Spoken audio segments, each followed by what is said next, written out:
On dit qu'une image vaut 1000 mots. Dans certains cas, elle peut valoir encore plus.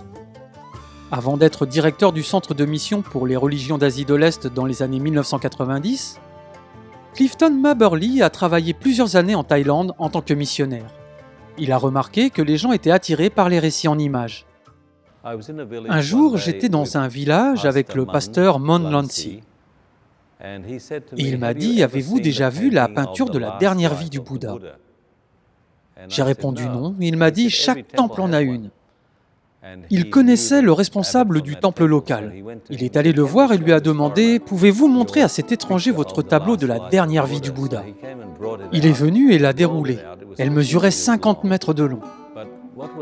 Ce qui m'a le plus intéressé, c'est que lorsque nous l'avons déroulé, les enfants qui étaient venus me voir m'ont soudain oublié. Ils sont allés chercher leurs amis et se sont raconté l'histoire de la longue image sur l'herbe. Depuis un certain temps, Clifton réfléchissait à des moyens de rendre le message de l'Évangile compréhensible pour les Thaïlandais. Je savais déjà que la peinture était le principal moyen de mémoire des histoires dans les temples. Ici, les peintures ne sont jamais vénérées. Les gens ne les prient jamais. Nous ne sommes pas en danger d'idolâtrie.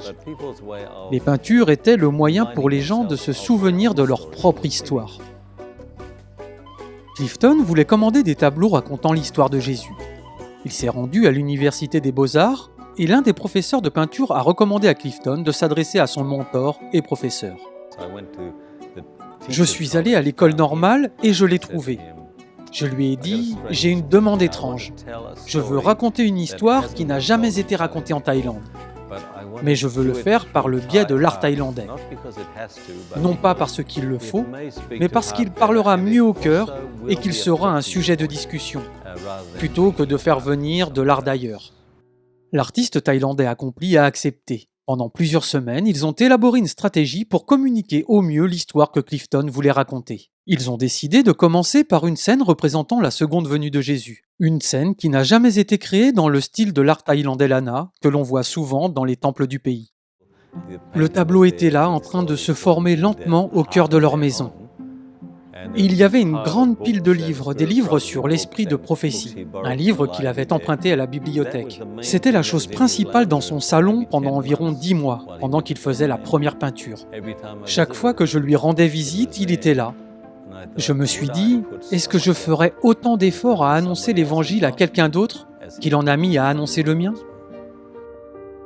Après des mois de travail, la peinture a finalement été achevée et placée dans l'église adventiste de Chiang Mai, située dans le centre historique et culturellement riche de la ville.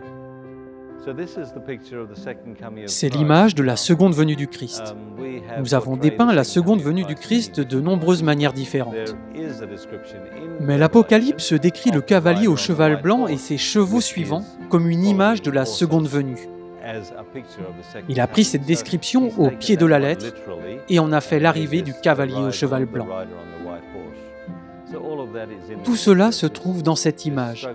La lutte, le sauvetage des personnes qui manquent de mourir dans les ténèbres, qui sont enlevées, et le monde est laissé en désolation derrière elles. C'est le premier tableau qu'il a peint. La communauté de Chiang Mai était très intéressée par les peintures et se rendait à l'église adventiste pour les voir. Les gens venaient tous les jours pour admirer les peintures. Les enseignants organisaient des visites de l'école primaire, de l'école secondaire, de l'école normale, de l'université. Ils venaient pour se familiariser avec les peintures, pour les voir dans le cadre d'un projet de classe. Les moines bouddhistes sont venus à la porte et ont dit « Nous avons entendu dire que vous aviez des peintures. Pouvez-vous ouvrir l'église pour que nous puissions les voir ?» Je n'ai jamais eu de réaction négative de la part de ces personnes. Ils étaient tous prêts à écouter l'histoire du début à la fin. Je ne peux pas faire venir des gens dans la rue et leur dire « Laissez-moi vous dire ce que les adventistes croient à propos de la fin du monde. » Personne ne va s'asseoir et écouter. Mais avec une peinture, ils ont écouté comme des agneaux et ont posé de nombreuses questions à ce sujet. Cela semblait les ouvrir à la curiosité d'une manière que la parole ne ferait jamais.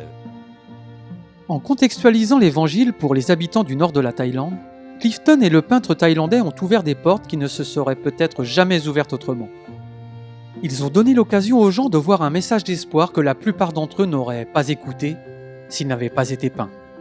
Aujourd'hui, plus de 35 ans plus tard, ces peintures sont exposées dans la bibliothèque de l'Université internationale d'Asie-Pacifique, où de nombreux étudiants sont d'origine bouddhiste et où le contrôle climatique permet de préserver ces peintures pour que les générations futures puissent les admirer.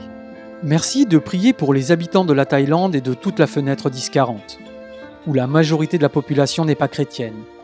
Malgré des visions du monde différentes, l'utilisation de moyens créatifs comme ceux-ci crée des opportunités de connexion.